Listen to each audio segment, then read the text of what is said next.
भगवान बुद्ध आत्मज्ञान की खोज में तपस्या कर रहे थे। उनके मन में विभिन्न प्रकार के प्रश्न उमड़ रहे थे। उन्हें प्रश्नों का उत्तर चाहिए था, लेकिन अनेक प्रयासों के बाद भी उन्हें सफलता नहीं मिली। वे आत्मज्ञान की प्राप्ति के लिए कठोर तपस्या करने लगे।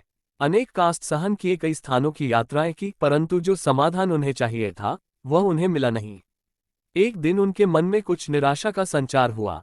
सोचने लगे, धन, माया, मोह और संसार समस्त वस्तुओं का भी त्याग कर दिया, फिर भी आत्मज्ञान की प्राप्ति नहीं हुई।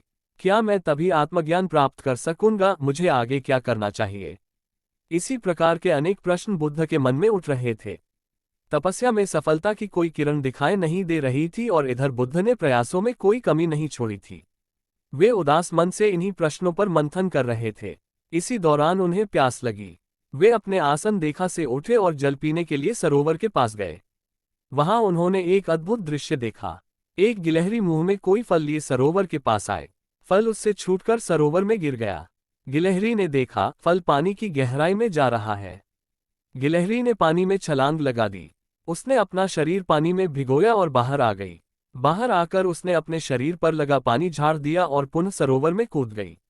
उसने ये क्रम जारी रखा। बुद्ध उसे देख रहे थे, लेकिन गिलहरी इस बात से अनजान थी। वह लगातार अपने काम में जुटी रही। बुद्ध सोचने लगे, ये कैसी गिलहरी है?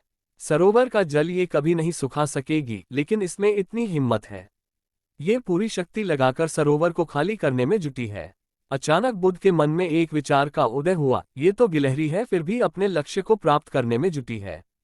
मैं तो मनुष्य हूँ। आत्मज्ञान प्राप्त नहीं हुआ तो मन में निराशा के भाव आने लगे। मैं पुनः तपस्या में जुट जाऊंगा। इस प्रकार महात्मा बुद्ध ने गिलहरी से भी शिक्षा प्राप्त की और तपस्या में जुट गए। एक दिन उन्हें आत्मज्ञान प्राप्त हो गया और वे भगवान बुद्ध हो गए।